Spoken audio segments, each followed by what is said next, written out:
En los años 30 del siglo XX, tras 200 años de luchas y revoluciones, derrotas y también avances políticos y sociales, los obreros europeos son conscientes de que constituyen una misma clase.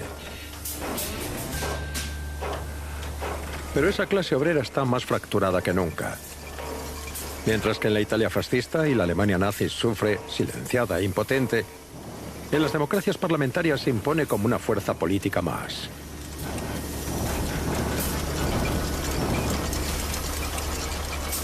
Esperanzada por los aparentes éxitos de la Revolución Rusa, la clase obrera cree más que nunca en su prometedor futuro.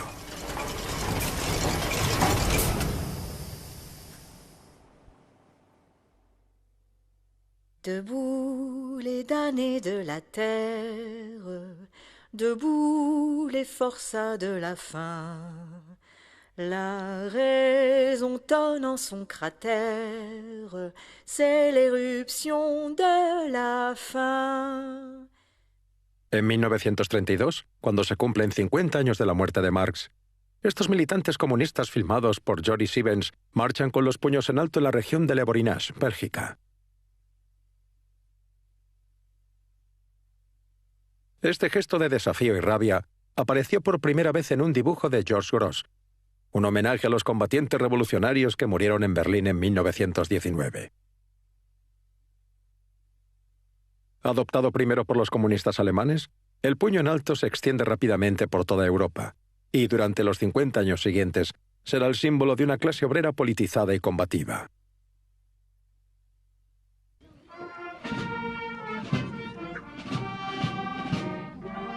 En Francia se generaliza en 1936, a raíz de la victoria electoral del Frente Popular, que une radicales socialistas y comunistas. 12.000 empresas se declaran en huelga en todo el país, de las que 9.000 son ocupadas por los trabajadores.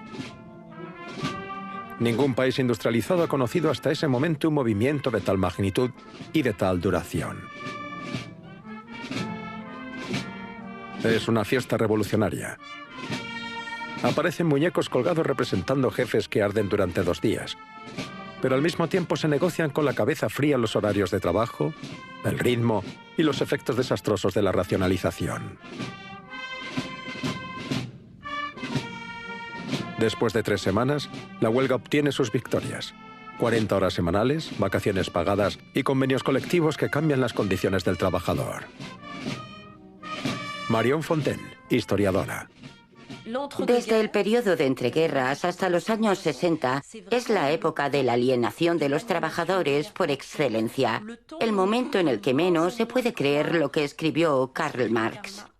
Es decir, que el hombre se emancipará a través del trabajo. Se podrá cambiar de régimen e incluso abolir el capitalismo, pero el trabajo industrial en las grandes fábricas de automóviles sigue siendo alienante. La pregunta es ¿cómo se hace?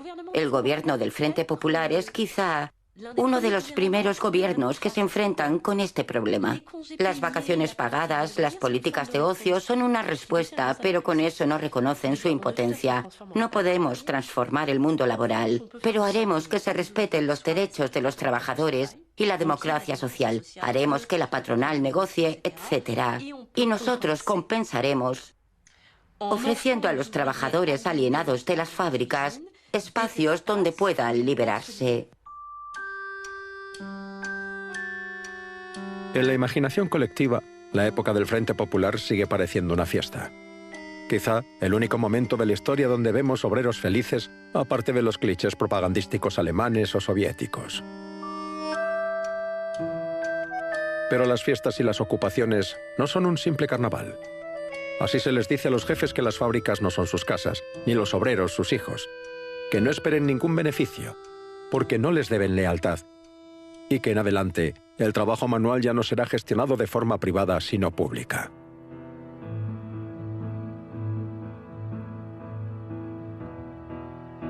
Y aunque los obreros saben que la fiesta algún día acabará, también saben que nada podrá quitarles esa nueva libertad.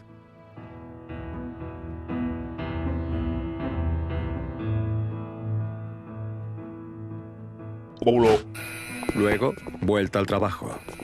En una fábrica de provincias, los obreros, para ser recontratados, primero deben copiar y firmar una carta que revela la mentalidad retrógrada de la patronal francesa de la época. Lamento mi mal comportamiento al declararme en huelga. Le ruego me perdone y vuelva a contratarme. Y así permita que me redima con una conducta ejemplar.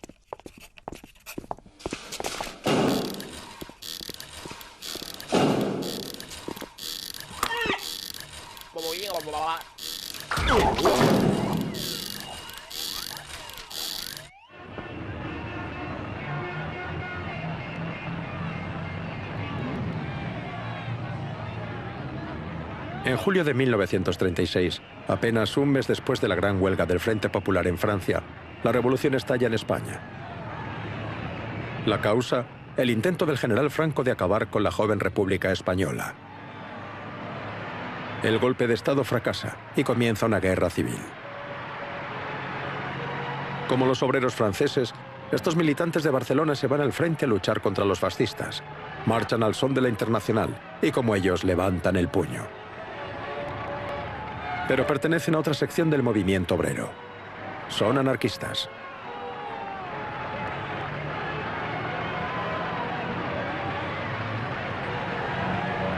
España es el único país donde los anarquistas también tienen una gran organización, tanto política como sindical, la CNT-FAI.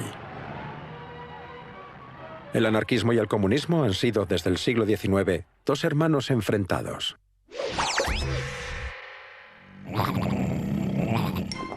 Los comunistas siguen a Marx y quieren apoderarse del aparato estatal para construir un Estado socialista. Los anarquistas siguen a Bakunin y, por el contrario, quiere destruir el Estado y el orden social existente. Por eso, cualquier estrategia es buena. La huelga general, los atentados, pero también lo que los anarquistas llaman la compra proletaria. Es decir, llevarse el periódico, irse del restaurante sin pagar o robar un banco.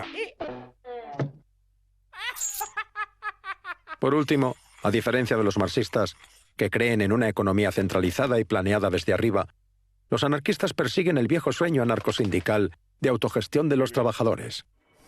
La idea de que todo irá bien si no hubiera jefes, si las fábricas las dirigieran los propios obreros.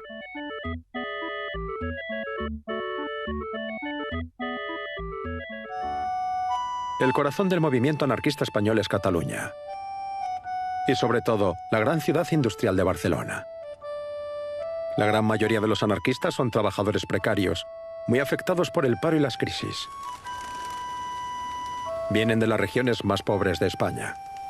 Estos inmigrantes del interior se amontonan en los barrios de las nuevas periferias. De esta Barcelona anarquista, solo quedan pequeños rincones que resisten frente a la gentrificación de la ciudad.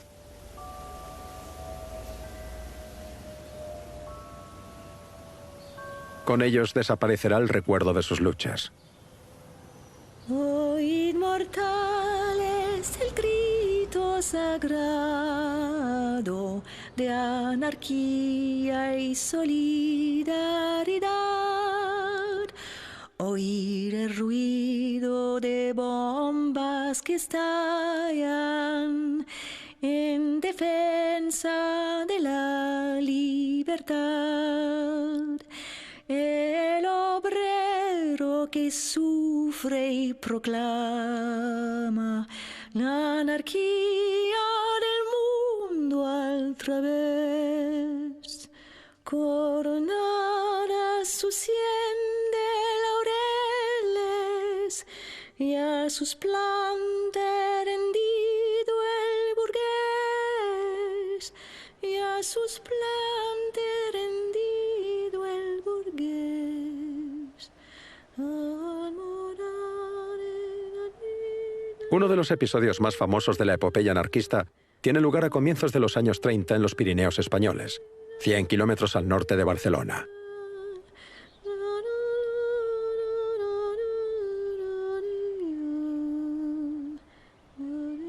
El conde de Fígols, cuya mansión abandonada se usa hoy como telón de fondo para fotos de boda, tiene aquí unas importantes minas de carbón.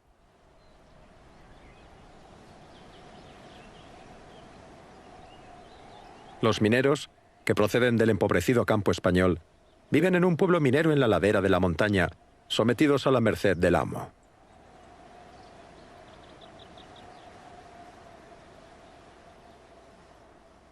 Muchos son anarquistas y se rebelan en enero de 1932, proclamando una república libertaria y social, convencidos de que toda España los seguirá. Oficina del Comité Revolucionario. Imágenes de un episodio que se ha convertido en mítico. A los 5 días, el ejército interviene. Los mineros, sin líderes ni estrategia, se rinden.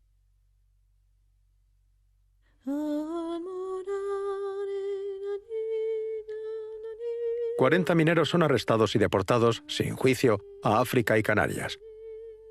Pero para los líderes anarquistas, el fracaso no importa. Lo consideran una especie de entrenamiento, lo que llaman gimnasia revolucionaria, para que las masas superen su miedo a la policía y al ejército.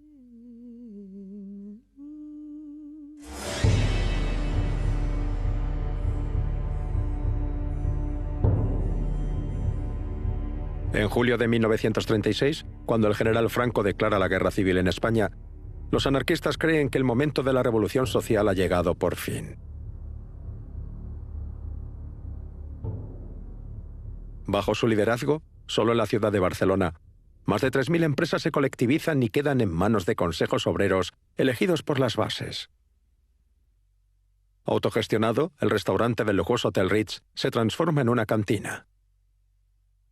Autogestionadas, las fábricas producen armas para el frente y comida para los soldados y la población. También se autogestionan las peluquerías, los hospitales, las empresas eléctricas y el transporte. Pero el sueño de la autogestión se topa rápidamente con la realidad. Para que una ciudad de 1 millón de habitantes funcione y además produzca armas y comida para el frente, necesita líderes que organicen, manden y controlen, y obreros que trabajen y obedezcan. Desde los primeros meses, las empresas gestionadas por la CNT y el sindicato comunista UGT se enfrentan a la disminución de la productividad, el absentismo y demandas relacionadas con el horario y los salarios. Los militantes atribuyen estas resistencias a las influencias burguesas y pretenden reeducar a las masas imponiendo nuevas reglas en la fábrica, que paradójicamente se parecen a las del viejo capitalismo. Algunas, escritas por los consejos obreros, prohíben cantar durante las horas de trabajo. La prioridad es ganar la guerra. La emancipación de los trabajadores debe esperar, y la de las trabajadoras. Sin embargo, el colectivo anarquista Mujeres Libres reclama formación profesional en sexualidad, pedagogía, igualdad de hombres y mujeres. Pero este deseo de autonomía está mal visto por los líderes anarquistas, para los que primero hay que consolidar la revolución social. La emancipación de la mujer vendrá automáticamente después. Mientras, en las películas de la CNT, las mujeres hacen punto y los hombres entrenan con rifles de madera por falta de armas. Francia e Inglaterra se niegan a suministrarlas, mientras que Franco recibe ayuda directa de Hitler y Mussolini.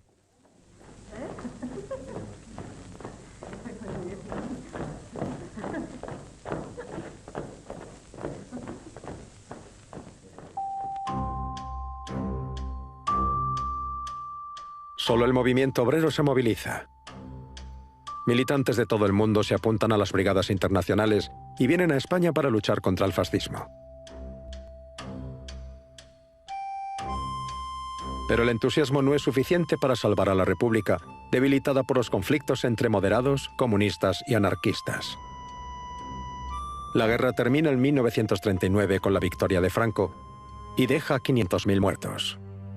500.000 republicanos marchan al exilio.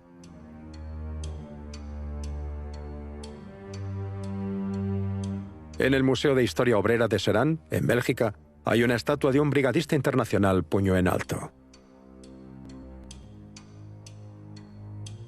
Una derrota más de los trabajadores y el prólogo de la próxima catástrofe.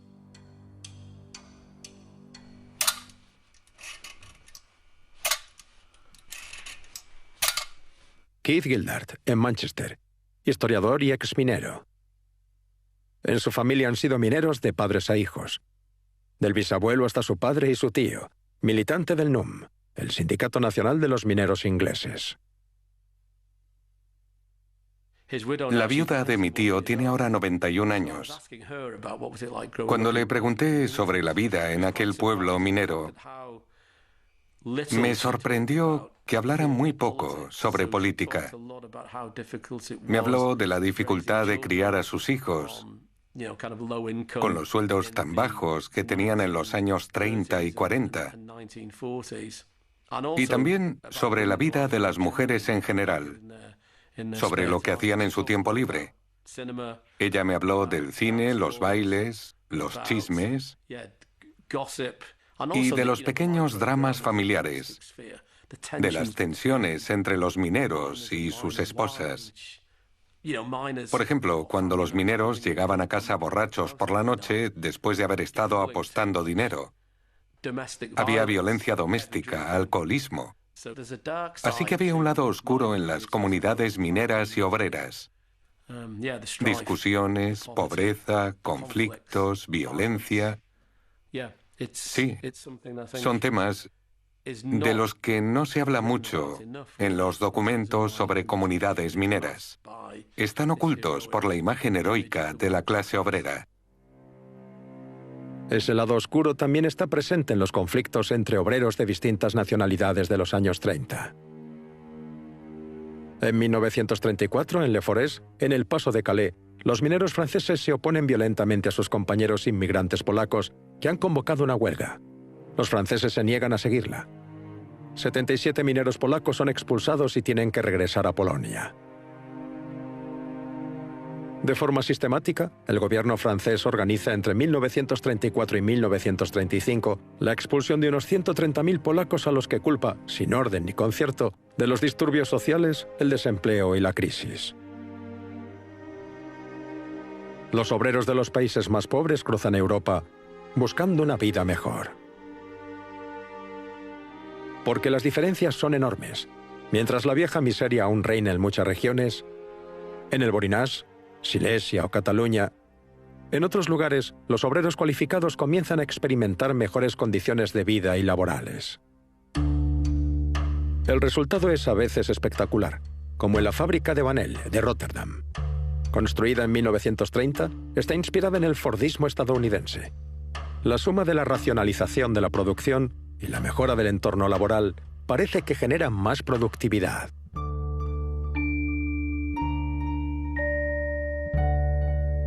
Las trabajadoras disfrutan de baños con grifos importados de Estados Unidos. Y el comedor tiene mucha luz natural, lo que también facilita el control.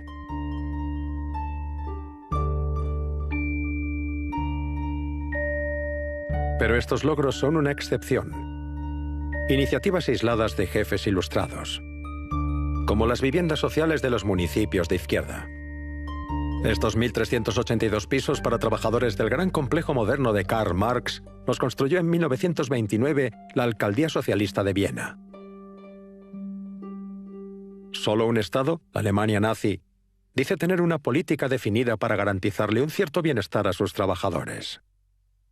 El símbolo es el coche del pueblo, el Volkswagen, lanzado por el régimen en 1937. Thomas Lindenberger, historiador. Al pueblo alemán se le prometió que cada ciudadano podría conducir y tener su propio coche. Era algo totalmente utópico en los años 20. Pero de repente era algo posible en los años 30 y 40. Se hizo a propósito para cumplir con las expectativas y las esperanzas de esos valientes trabajadores que durante generaciones habían aspirado al progreso. Pero sus esperanzas se habían ido desvaneciendo con la sucesión de tragedias, como la Primera Guerra Mundial o la crisis de 1929. Ahora anhelaban un periodo de estabilidad que traería prosperidad a la mayoría de la población. En ese momento había un libro muy popular en Alemania que se podía encontrar en casi todos los hogares. Era Mi vida y mi obra, de Henry Ford, que explicaba con detalle las claves de su éxito. Henry Ford fue un personaje muy apreciado por los nazis porque sus ideas encajan con su concepto de comunidad popular. Cualquiera podía leer su libro y decirse, esto es lo que hay que hacer. Fue una promesa muy atractiva. Del chispeante matrimonio entre Fordismo y nazismo nace un gran proyecto expansionista. Para asegurar su prosperidad y la de sus obreros, Alemania debe ocupar todo el continente y colonizar Europa, como Europa ha colonizado África y Asia durante siglos.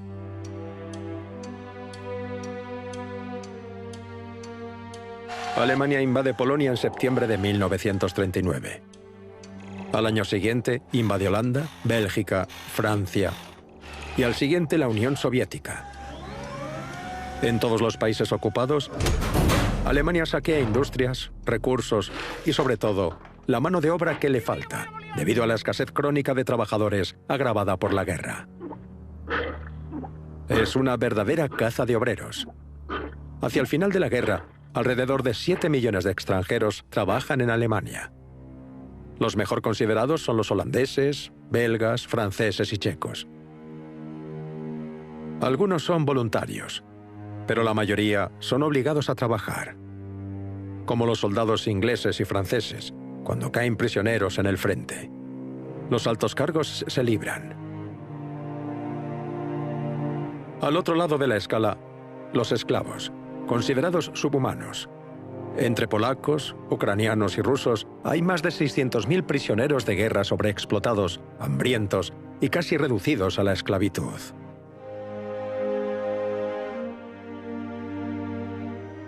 Y más abajo aún, los deportados por motivos políticos o raciales, gitanos y judíos, al menos los que no fueron asesinados de inmediato, literalmente. Es lo que los nazis llaman el exterminio por el trabajo.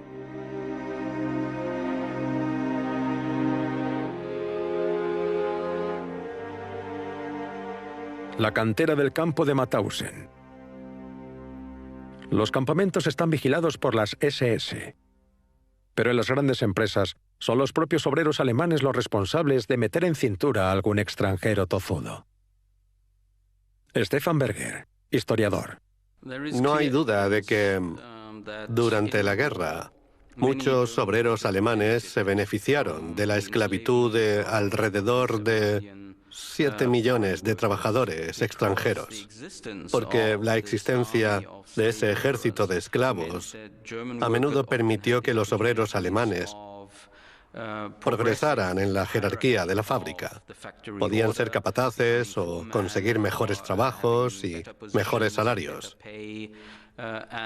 Creo que los trabajadores alemanes se aprovecharon del racismo del régimen y a menudo incluso se adhirieron al racismo del régimen porque tenían que justificar sus actos ante sí mismos. El racismo del régimen les parecía una explicación cómoda y conveniente que podían usar para justificar lo que estaba pasando. En las regiones mineras de Francia y Bélgica, el recuerdo de las grandes luchas de los años 30 sigue vivo, a pesar de la ocupación alemana. En la primavera de 1941, 200.000 mineros dejan de trabajar a ambos lados de la frontera. Será la huelga más importante de toda la Segunda Guerra Mundial. Cientos de huelguistas son fusilados y otros cientos deportados al campo de concentración de Sachsenhausen. Más de la mitad jamás regresarán. Tras la invasión alemana de la Unión Soviética en junio de 1941, los comunistas se ponen a la cabeza de la resistencia obrera contra los ocupantes. Huelga. Propaganda. Sabotaje. Lucha armada. En Italia, el punto de inflexión llega en el verano de 1943.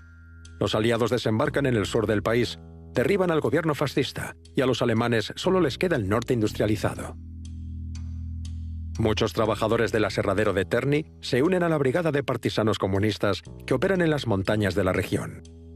Entre ellos, Dante Bartolini, el autor del himno de la brigada. Operai e contadini, tutti uniti lottere all'appello di Salin, siamo i primi partigiani.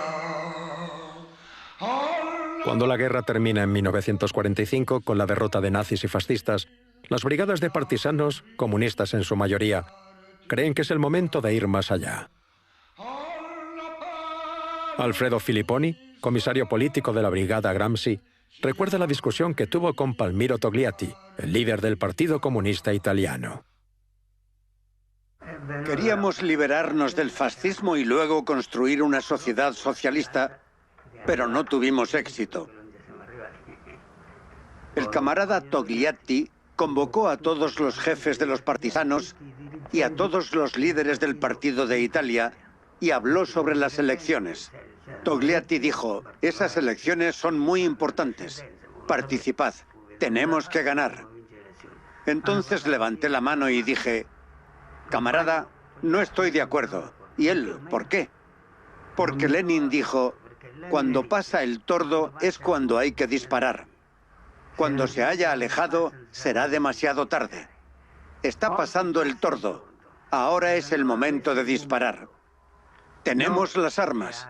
Las teníamos escondidas. Ahora es el momento de actuar e implantar el socialismo. Su propuesta y la mía fueron sometidas a votación. La suya obtuvo 4 votos más que la mía. Eso fue lo que pasó.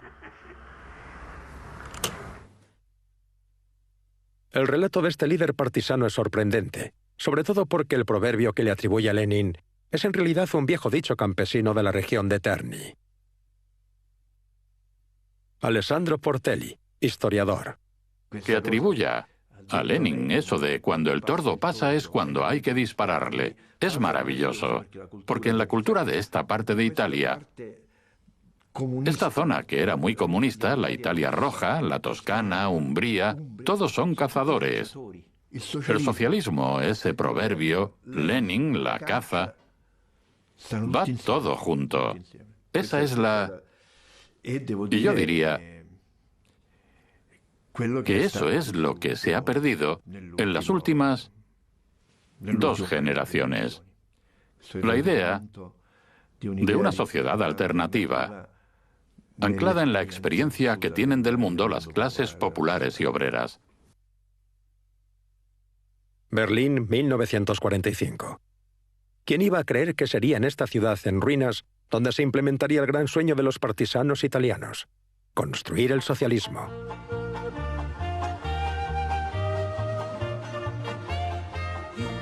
...1952... Albañiles de Berlín Oriental admiran el edificio de apartamentos que ha construido para ellos el nuevo régimen socialista instaurado por la Unión Soviética.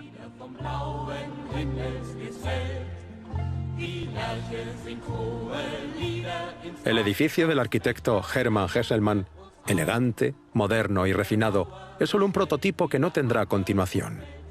Pero el gobierno reproduce su imagen en murales monumentales, como símbolo de las promesas que le hace a la clase obrera. La promesa de un nuevo bienestar material, pero también la promesa de un nuevo Estado, donde por fin el trabajador mande, el Estado obrero.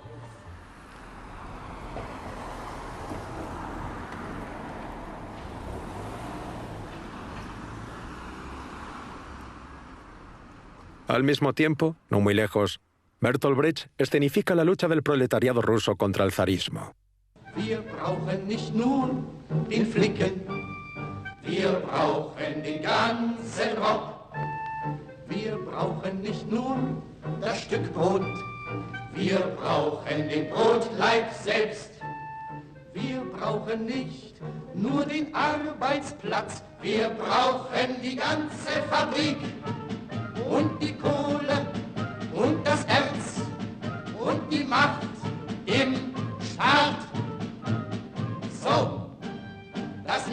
brauchen. Aber was bietet ihr uns an? So, das ist, was wir brauchen. Aber was bietet ihr uns an?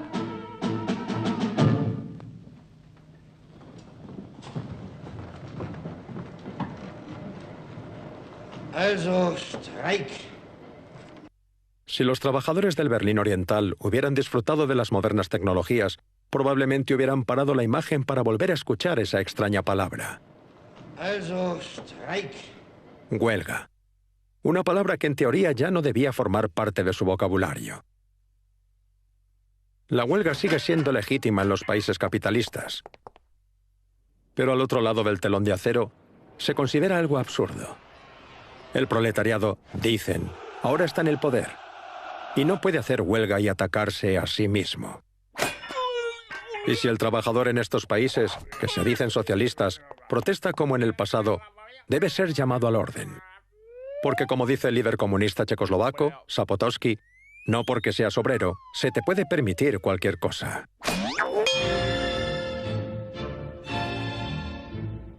Curiosamente, en las marchas en apoyo del nuevo Estado obrero, ya no se alza el puño, sino los retratos de los líderes.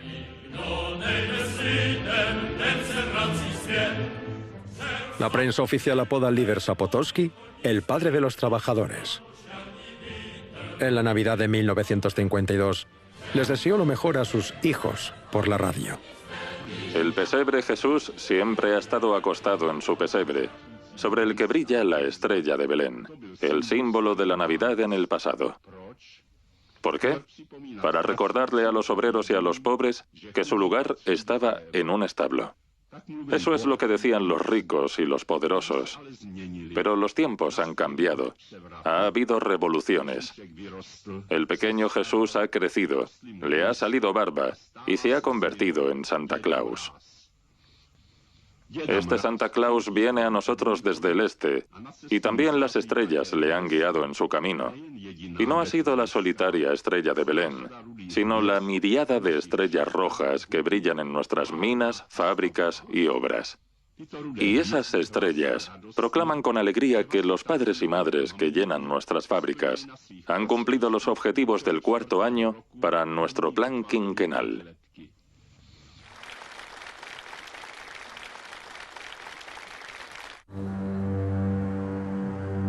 Pero los trabajadores de los países socialistas ya no creen en Santa Claus. En 1953, los de Berlín Oriental se rebelan contra otro aumento de las normas sin el correspondiente incremento salarial. Bajo las cámaras de los periodistas de Berlín Occidental, los tanques socialistas soviéticos aplastan esta revuelta obrera. En un estallido de lucidez, Bertolt Brecht propone su solución. ¿No sería más fácil para el gobierno, escribe, disolver este pueblo y elegir otro? No hay periodistas extranjeros en Poznan, en la Polonia socialista. Corre el mes de junio de 1956 y la policía fotografía en secreto a los huelguistas de la fábrica de locomotoras Stalin.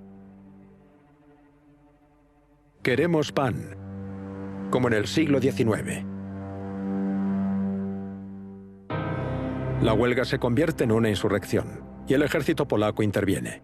Deja 57 muertos, la mayoría obreros. También son los obreros los que están en primera línea 4 meses más tarde, cuando estalla la revolución en Hungría. Son los primeros en tomar las armas para exigir democracia, la salida de las tropas soviéticas y que las fábricas sean dirigidas por consejos de obreros.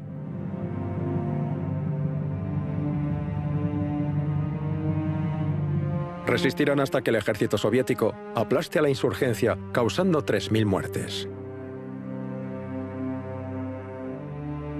Fue en Hungría, en 1956, donde los obreros europeos toman las armas por última vez para reclamar sus derechos.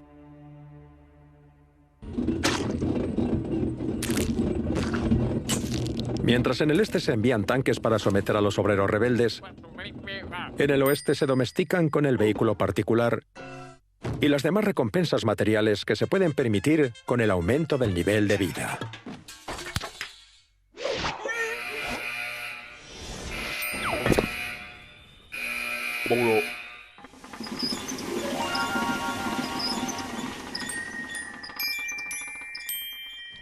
En ese momento, en las casas de los trabajadores, se pueden permitir, por primera vez, tener un candelabro con lágrimas de cristal, que nosotros, los burgueses, consideramos de muy mal gusto. En esa época los burgueses nos inspirábamos más en el estilo sueco, con sus líneas puras y su aire sobrio. Las casas de los trabajadores estaban sobrecargadas de baratijas, de muebles. ¿Por qué? Porque un trabajador me dijo, crecí en una casa donde había una bombilla colgando de la pared, como en un establo. En otras palabras, ahora lo superfluo se vuelve una forma de afirmar su dignidad. Ya no debemos parecer pobres si nos lo podemos permitir. Yo no tomo azúcar con el café, pero cuando hice estas entrevistas siempre me ponían 3 cucharadas de azúcar, porque era una forma de decir, mira, podemos permitirnos el lujo de echar azúcar. 1963. Los trabajadores franceses que están frente al televisor reciben buenas noticias.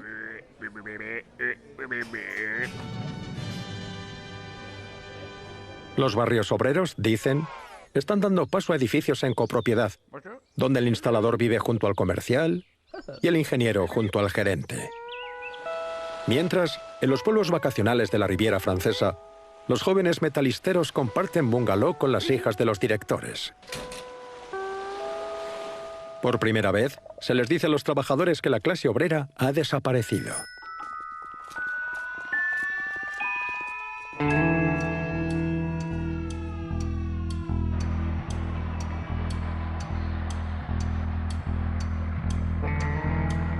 Sin embargo, en ese momento, la clase obrera francesa está en su apogeo.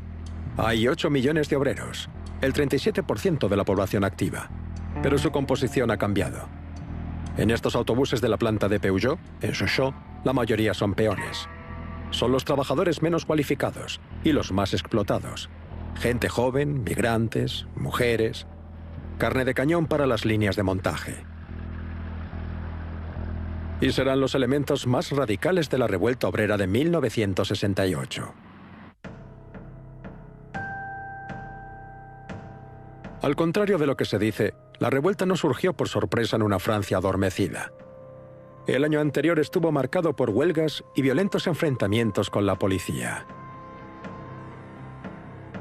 Pero en mayo y junio del 68, el llamamiento a la huelga paraliza el país.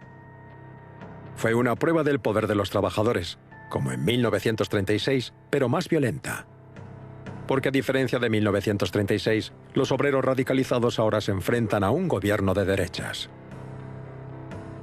El 11 de junio del 68, en Sochaux, los choques entre las fuerzas de seguridad y los huelguistas dejan 2 trabajadores muertos. Pero también hay otras imágenes. Una mujer de los alrededores me contó que ella era una niña. Tenía 15 años y bajó a ver a su padre que estaba en las barricadas de Sochaux. La zona no estaba urbanizada, así que el descampado llegaba prácticamente hasta la fábrica. Y había un campesino por allí que tenía rota la guadaña y la había dejado en un árbol colgada. Y me contó la chica que uno de las fuerzas de seguridad, que corría detrás de los niños, pasó y agarró la guadaña. Y le recordaba los cuadros de la peste en la Edad Media y todo eso. Pasaban cosas así. Y dices, pues fue así. Había una chica de unos 16 años y cuando salía del instituto venía a la fábrica. Pues fue al río porque pasaba el Alán al lado. Recogía piedras en un cubo y se las pasaba al padre para que se las tirara a los de las fuerzas de seguridad. En esas cosas se ve cómo se construía la Unión Obrera. Todo el mundo participaba, era algo normal. Eran cosas normales.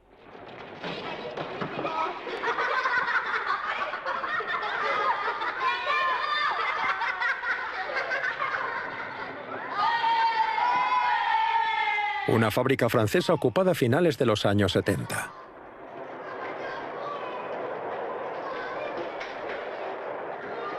Son tiempos de insubordinación obrera. Se rechaza el sistema fabril, sus limitaciones y las jerarquías patronales o sindicales.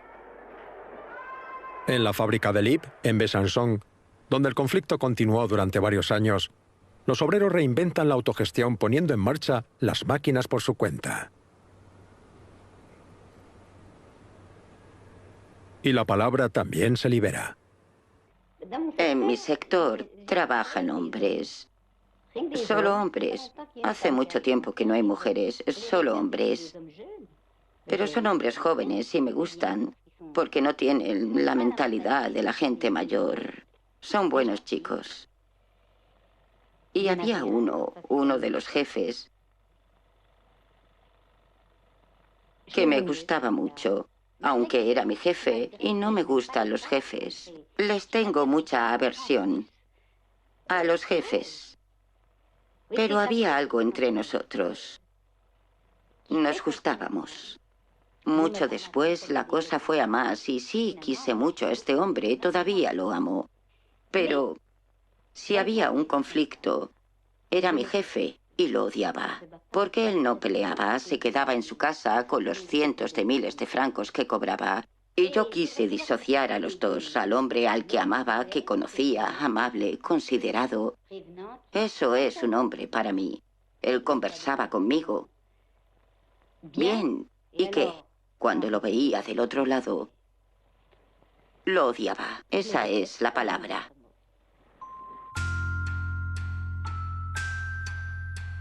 Estos años de revuelta obrera terminan con otra explosión. Tuvo lugar, contra viento y marea, en la Polonia socialista, en el astillero de Dansk, que se declara en huelga gracias a la determinación de la obrera Anna Valentinowicz y el electricista Lech Walesa. Exigen la creación de un sindicato libre e independiente del partido gobernante. Una primicia absoluta en el área de la influencia soviética.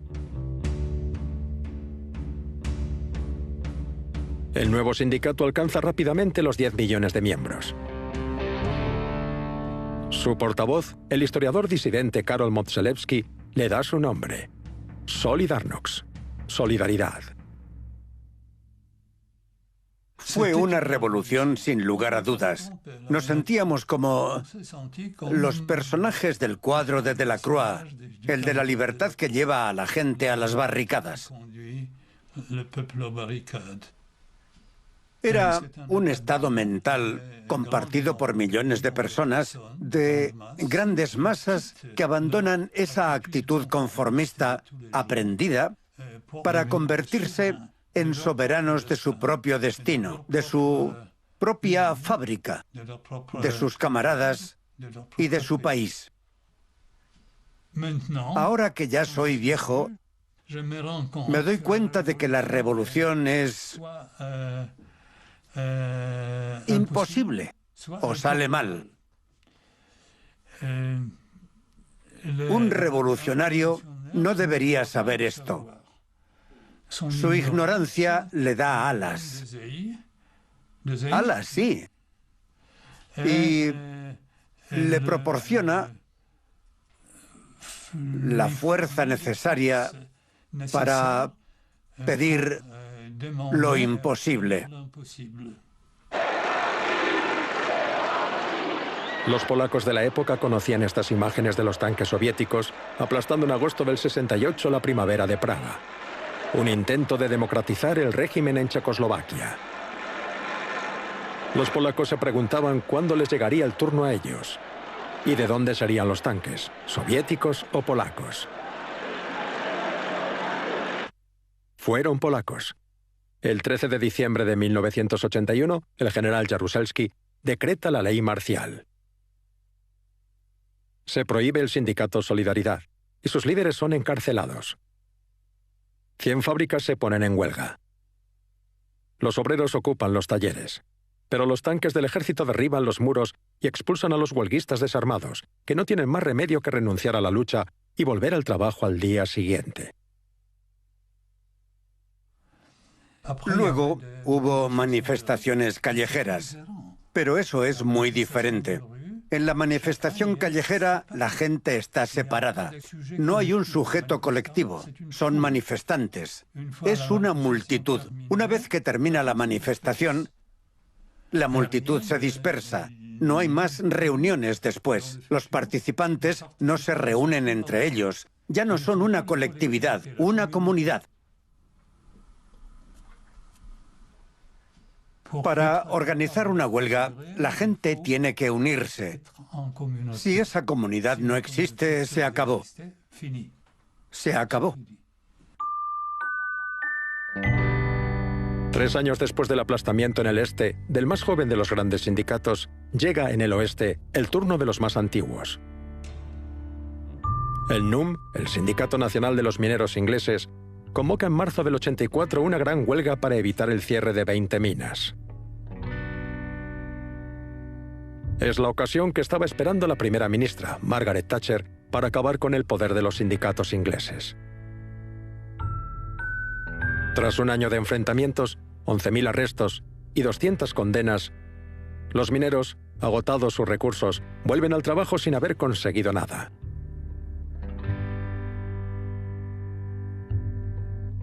Socialismo y ultraliberalismo, iguales esta vez en su odio a la autonomía de los trabajadores. Después de aquello, el muro de Berlín podía caer sin problema. ¿Por qué decidiste ser historiador de la clase obrera? Probablemente por mi padre. Él trabajó en la cadena de montaje de British Leyland cuando estaban en sus años buenos. Venía a casa y contaba anécdotas de lo que había pasado ese día en la cadena de montaje. Por un lado, sentía que él disfrutaba con su trabajo.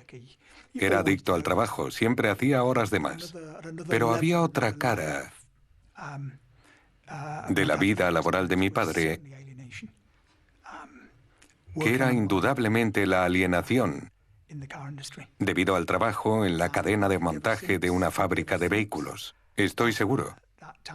Desde entonces, trato de entender la vida de mi padre como trabajador, como operario, y qué significaba el trabajo para él. Y también lo que representó su pérdida de trabajo. Lo despidieron a los 45 años. Todavía era joven. Y pasó los últimos años de su vida haciendo ejercicio y extraños trabajos precarios. Fue taxista durante un tiempo y terminó como limpiador en una fábrica. Y sentí en mi padre el efecto de ese deterioro, esa degradación, y el impacto de la pérdida de su trabajo, y esa ruptura, sí, la ruptura que su despido representó para él. Ese haber sido desechado, según sus palabras.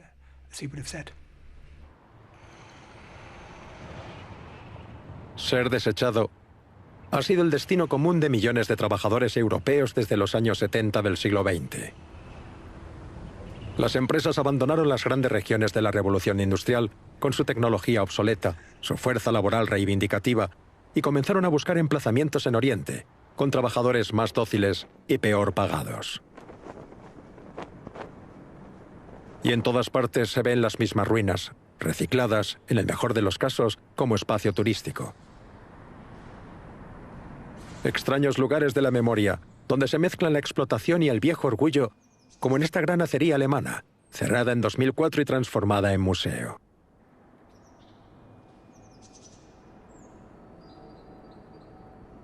Al pie del Altorno se ven estas huellas, puestas ahí para guiar a los visitantes. Pero, ¿cómo no pensar en los que se fueron?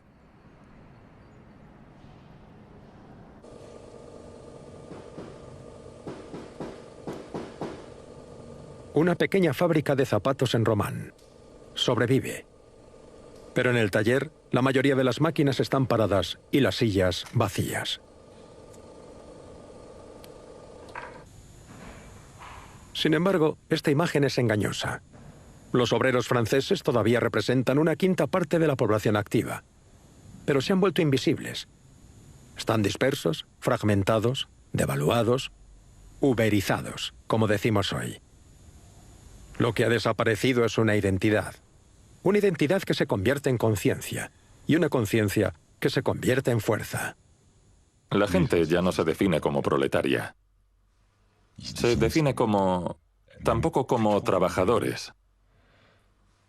Se definen a sí mismos por el puesto en el que están. Así que son los de los camarones, los del pescado, y en la misma fábrica. Los que despiezan, los que cargan, los del congelador, los del pescado empanado. En el matadero, los del cerdo, los de las reses, los que cortan, los que deshuesan, los que matan, los de los despojos. Ni siquiera en la misma fábrica nos sentimos en el mismo barco.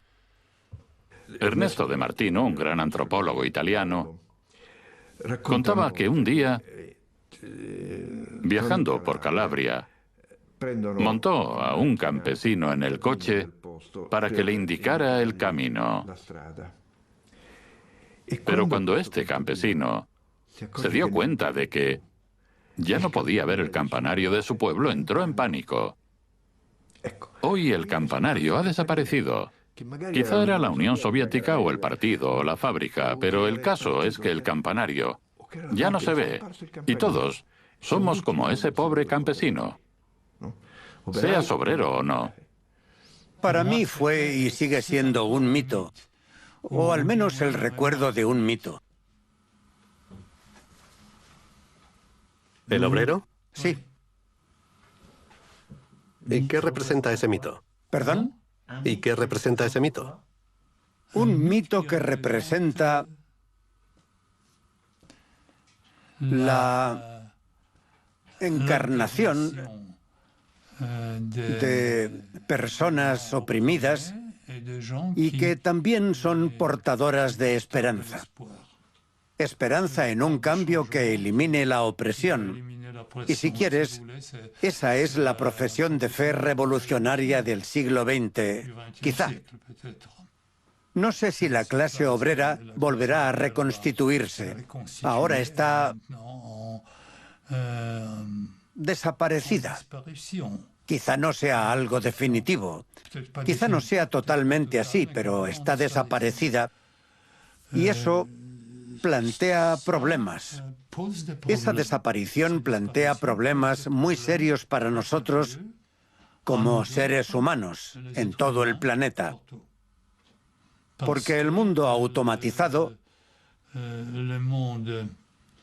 plantea problemas. Y el mundo globalizado plantea problemas serios. Pero no puedo decirte más porque no soy profeta y no quiero serlo tampoco.